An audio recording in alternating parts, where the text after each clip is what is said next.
Cukup Setakat Samson. Bantras korban denggi habis-habisan.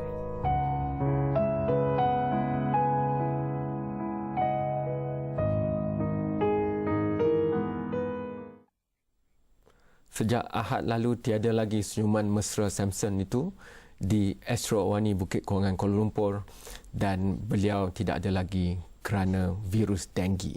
Dan itulah Cukup Setakat Samson, kempen yang Astro Awani secara ikhlas lakukan untuk memastikan tidak ada lagi kumpulan masyarakat di negara kita yang menderita kehilangan nyawa yang begitu berharga, rakan, suami, bapa, kerana ini tidak harus lagi kita saksikan.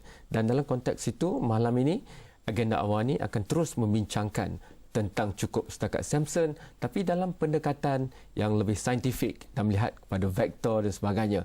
Walau bagaimanapun, sebelum itu, untuk merangkumkan sebahagian besar apa yang ingin kami lakukan dengan Cukup Setakat Samson, ikuti temu bual yang dilakukan bersama dengan grup editor-in-chief ataupun editor kumpulan untuk Astro Awani, Suami Sulaiman, yang pergi ke Light FM. Terima kasih pada Radio Astro Radio kerana bersama-sama dengan kami untuk memastikan bahawa rakyat Malaysia mempunyai kesedaran dan berikrar untuk memerangi denggi habis-habisan.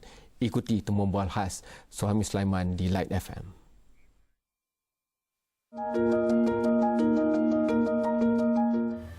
Good morning, Suhaimi. Thank you for being here. Good morning, Shaz. Yes, as you know, Suhaimi is part of our news team, and a couple of days ago, tragedy struck. One of your guys, Khairul Anwar Cik Ramli, was struck down and succumbed to dengue. Can you tell us about him, Suhaimi? Well, actually, I saw him on Wednesday. Well, he started not feeling well on Monday, and then he went to see the doctor, and then the doctor said, the doctor gave him antibiotics, so he went home. So he was feeling better on Wednesday. And then on Thursday, it got slightly bad, and he was hospitalized on Thursday. And then on Sunday, I was in Penang, and I got a call from the office, said that Samson meninggal. It was a shock to every single one of us, because I have friends who had dengue, but we had like 2 weeks or 3 weeks, but Samson was gone in a week. So that surprised us all. And see, this is the problem with us reporters. We report statistics all the time. Yeah, we say that dengue it has worsened and all that. But this time around, the way we report it is totally different, because it's one of us. In fact, when I was delivering the news on Monday, I actually broke down live, because it affected us all. And now, when we see things differently, and that's why all of us in Astro Awani, we got together and we say we have to do more. And now when we see an empty soft drink can, we say, guys, you better dispose that, because even with 1 tablespoon of water, Aedes mosquito can breed. So that's why we all have changed now, and we ask Malaysians to help to fight this together. All right. Well, Samson, of course, succumbed to dengue and passed away 4 days ago, and we want to find out about the events leading up to his death. We want to also find out about Samson, the person. Yes. Who was this guy? And we're going to do that after Starship Sarah on Light FM. So, I mean, you've been referring to him as Samson. Yeah, his name is Khairul Anwar Cik Ramli. Can you tell us why, you've been calling him Samson? Yes, his name is Khairul Anwar Cik Ramli, but he looked like the lead singer of this very famous Indonesian band, Samsons. So when we first started Astro Awani, so he was among the first few to actually join Astro Awani. We started in 2007. So, that guy looked like Samson. So we kept on calling, hey, Samson, Samson, Samson. So until today, every single one of them called him Samson. His family knows that that we called him actually Samson. So that's why our tribute is tribute to Samson. So because it relates to us more rather than saying Khairul Anwar Cik Ramli, because we call him Samson every single day. Yeah. I mean, what was Samson like as a person? Okay. I love taking photographs. Yeah, on weekends I take photographs of birds, animals. I would go to the zoo. So I fell in love with taking pictures because of Samson. Samson is a great photographer. He takes nice stills, and he was, when we first started, he was my assistant producer when I did my talk show, Perspective Kita. So he was always there, and always helping out the production team. And when we first started, you know how to start something new, you work more than 12 hours a day, sometimes 16 hours, sometimes you don't have time even to go home. So one day his hair got so long. So he said, oh my God, I don't have time to go to the hairdresser. And he said, Chikmi, can you help cut my hair? I actually helped cut his hair. So when I related that on the news on Monday, I actually broke down. I actually cried because, you know, you lost somebody that's very close. Because it's not just an office, it's not just a newsroom. You just don't go there to work. It's like a family. So now dengue is something different when we report it because we lost one of us. Who does Samson leave behind? Samson left behind, he lives with my wife. She's 27 years old. Her name is Zamila Razman, and they have a very good-looking, cute 1-year-old son. Yeah. How long were they married for? I was at his wedding. I think they were married about 4 years ago. Yes. Yeah. Wow. Well, the loss of one of their own inspired Astro Wani to initiate, because of this loss, you guys initiated the Cukup Setakat Samson campaign, which aims to eradicate dengue. We're going to speak to you, Suhaimi, about this after this short, this song. It's one specially dedicated out to Samson. It's Sarah McLachlan's Angel on Light FM. So Jaime, what is this Cukup Setakat Samson campaign all about? Okay, this Cukup Setakat Samson campaign is enough with Samson. We cannot bear to hear any more stories about death because of dengue. This is too much for us to bear because Samson is like family to us. And who are we at Awani? We are reporters. We are basically storytellers. So we can create that change to stories that we churn every single day. And when we tell people outside about the story of Samson, the story of dengue, when we tell it right, it can create that change in people. Because when we go out and when we do, when our reporters go out, you see that, you know, there are communities that are working really, really hard to eradicate dengue. They've cleaned up their houses, their living areas, you know, but there are also communities who are actually waiting for the government to do something, or people in authorities to tell them, hey, you guys better clean up your act, clean your places and all that. So because of that, we feel that we must do more.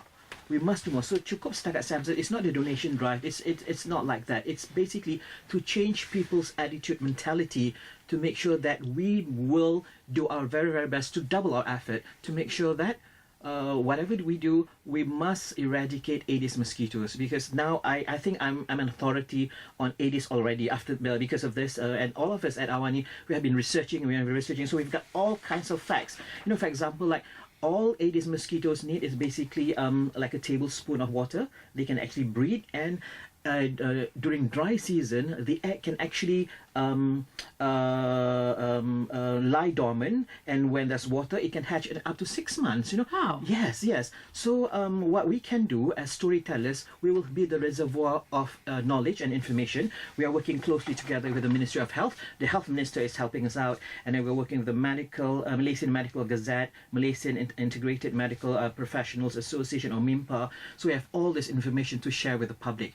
And the challenge for us is, how do you tell your stories well to create that change in people? And then on our Facebook, we have more than 2,000 people actually pledging that they will intensify their efforts to fight this.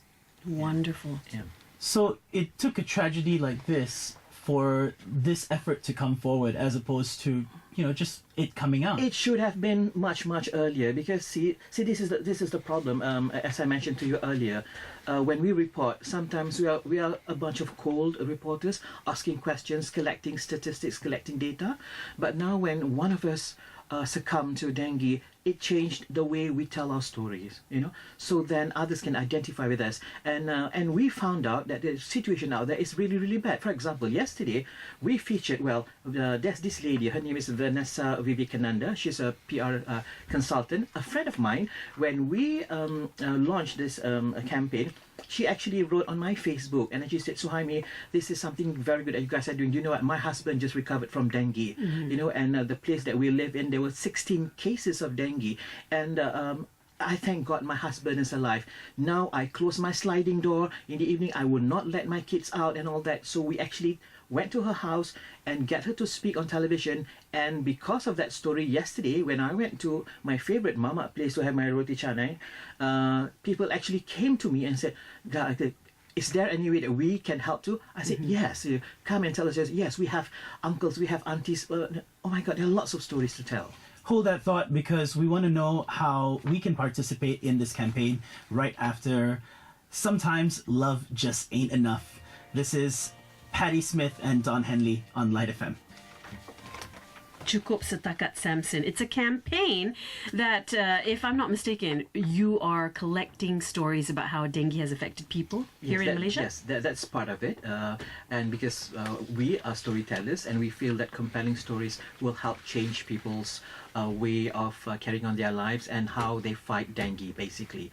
And in addition to that, what we also do is we get people to pledge that they will do more to fight dengue. And I think I haven't checked about 1 hour ago. I think there are more likes in this morning, and people want to do their bit. So they say, how do we go about making that effort? So because of that, I said, watch Astro Awani, because we have lots and lots of information on how to fight dengue, and from there you can play your role. So basically, we as storytellers, we get all this information, so we disseminate this information and get people to change. What we do now in Awani, we even I don't know whether it's effective or not, even at our workplace, we actually downloaded these apps that you can get from App Store or Google, not Google, what's the other way you download from your phone, whether your Android or your iPhone.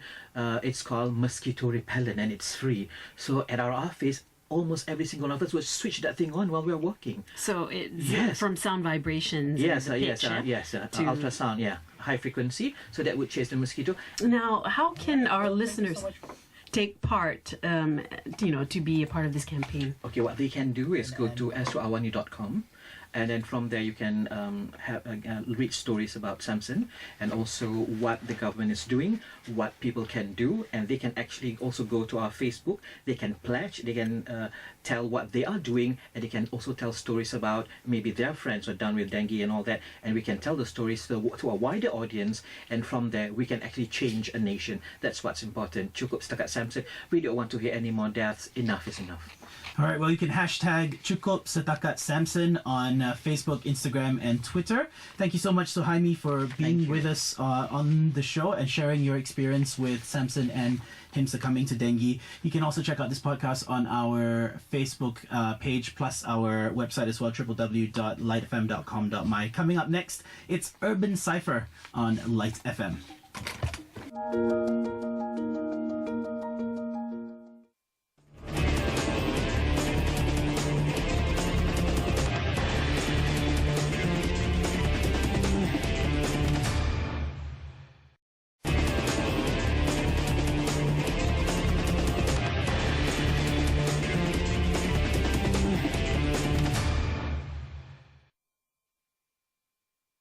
Eksperimen ini adalah untuk membuktikan bahawa biarpun dengan banyak nyamuk Aedes yang ada dalam kotak ini, tapi kerana mereka tidak dijangkiti oleh virus dengue, dan apabila saya masukkan tangan saya sebentar nanti ke dalam kotak ini, saya juga tidak akan terkena virus dengue.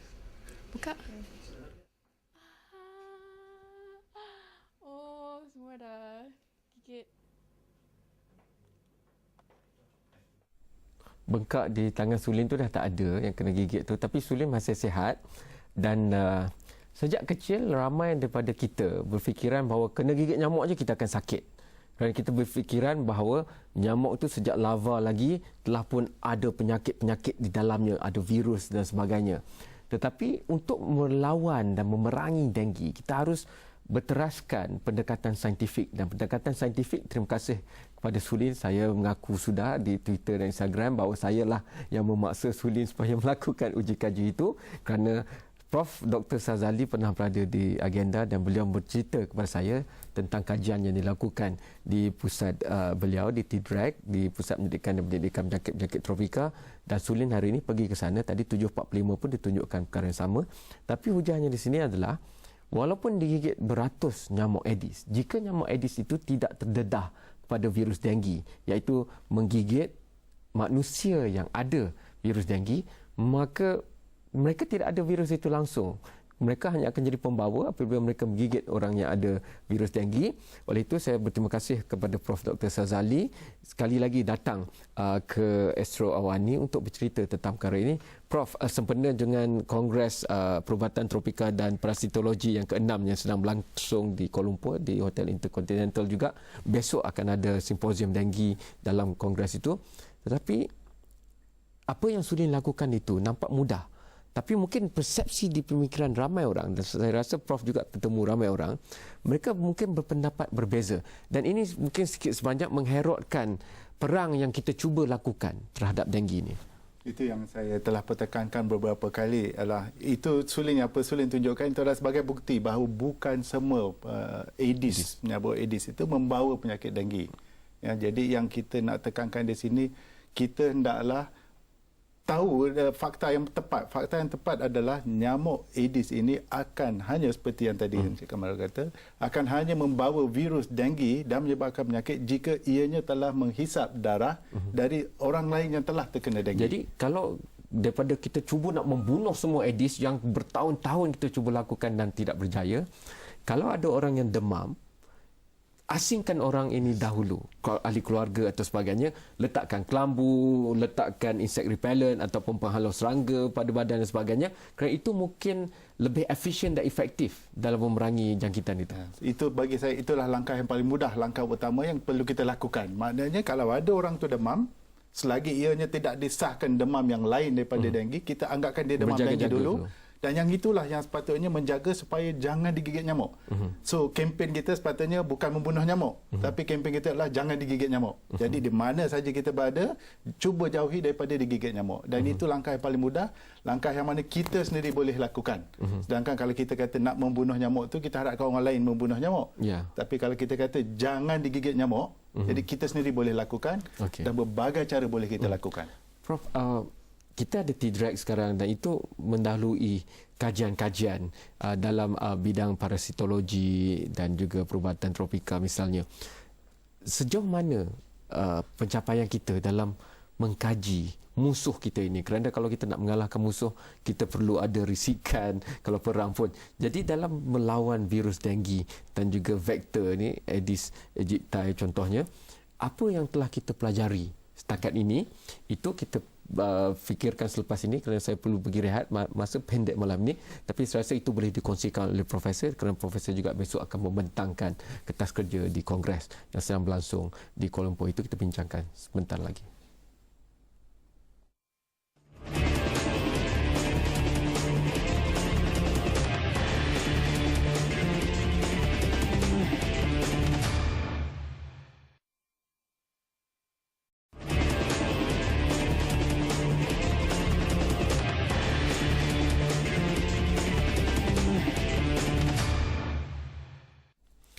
Saya nak terus kepada Prof. Dr. Sazali.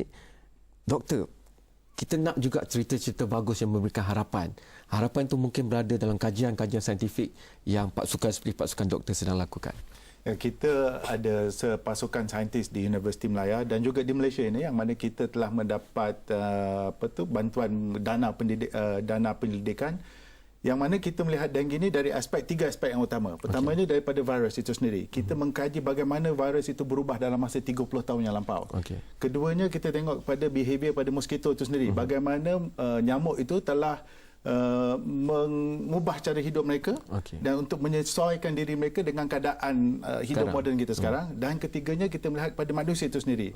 Yang kita nak tahu sekarang yang penting adalah, yang masih kita mencari-cari adalah siapa di antara kita yang apabila terkena penyakit denggi akan mempunyai risiko yang tinggi untuk menghadapi denggi berdarah.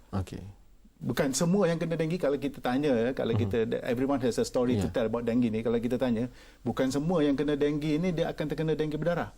Cuma kita nak tahu, macam contohnya arwah Samson. Adakah dia mempunyai ciri-ciri lain, genetik dia yang lain yang boleh menyebabkan dia apabila terkena denggi, risiko untuk dia mengalami denggi berdarah itu adalah tinggi daripada orang lain. Memang ada perbezaan yang jelas ya, doktor. Kerana saya sendiri pernah mengidap denggi 2 kali. Kali pertama itu saya boleh berjalan hidup macam biasa, tapi kalau kedua tu memang teruk sangat.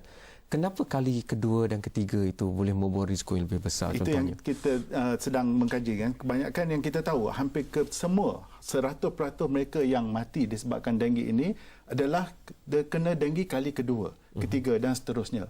Jadi yang menyebabkan punca yang denggi kali kedua, ketiga itu adalah lebih teruk pada denggi pertama adalah kerana sistem imun kita yang kita bangunkan kali pertama dijangkiti oleh denggi itu sekarang menjadi musuh kita. Kerana sistem imun kita memudahkan denggi virus yang masuk kali kedua itu menyerang sel-sel imun kita. Jadi yang itu yang jadi sekarang ni kita tengah kaji apakah yang menyebabkan perkara itu berlaku. Jadi adalah penting bagi masyarakat, bagi yang mendengar hari ini adalah yang penting sekali tahu status denggi. Pernahkah anda kena denggi dulu? Jikalau anda pernah kena denggi, jangan digigit nyamuk. That is yang itu yang perlu kita pertekankan. Kerana kalau kali kedua, kemungkinan kita akan menghadapi risiko denggi berdarah yang berbahaya. Di dalam kaji selidik yang dibuat oleh Sulin di Pusat Penyelidikan, Prof, ada macam ubat nyamuk, nama dia Spokojan dan sebagainya, boleh? Ya, kita di Universiti Melaya kita membangunkan satu teknologi baru yang mana lingkaran nyamuk yang biasa kita gunakan tu telah kami bubuhkan satu feromon di dalamnya. Dan apabila kita bakar lingkaran nyamuk itu, feromon tadi akan menarik nyamuk itu kepada lingkaran nyamuk itu dan mati.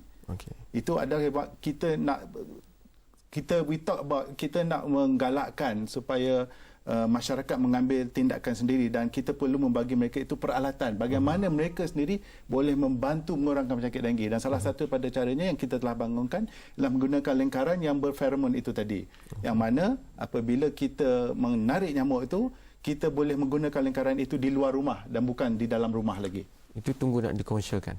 Ya, akan dibangunkan dan dikomersialkan. Okey. Prof, soalan terakhir mungkin ramai yang berdebat tentang kenapa lambat sangat vaksin ubat untuk virus ini. Pandangan Prof tentang perkara itu? Membangunkan vaksin adalah satu yang amat sukar kerana masalah pertama ialah kita tidak faham siapakah yang akan seperti saya katakan tadi akan mengalami denggi berdarah dan siapa yang tidak. Jadi selagi kita tidak faham bagaimana proses itu berlaku, dan inilah bidang penyelidikan yang sedang kami dijalankan, dan bidang ini adalah amat susah dan mengambil masa yang banyak dan mengambil masa dana yang banyak. Selagi kita tidak faham apa yang berlaku di dalam badan mereka dijangkiti denggi virus, adalah sukar bagi kita untuk membangunkan vaksin yang berkesan. Okey, terima kasih banyak Prof Dr. Sazali.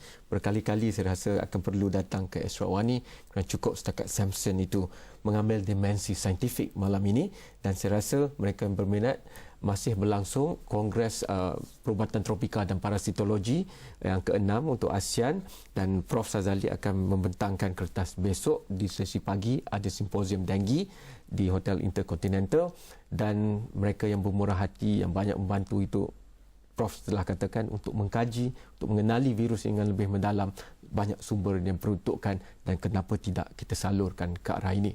Dan untuk itu hantarkan pandangan anda sendiri kepada pelbagai platform yang Astro Awani ada, Facebook, Instagram, Twitter dan sebagainya, dan terus juga ke aplikasi iOS dan juga Android Astro Awani, ataupun terus pergi ke Facebook/Cukup Setakat Samson untuk kita bersama-sama berikrar memerangi denggi, tidak mahu lagi ada sebarang kematian. Sekian, selamat malam dan jumpa lagi. Thank you so much.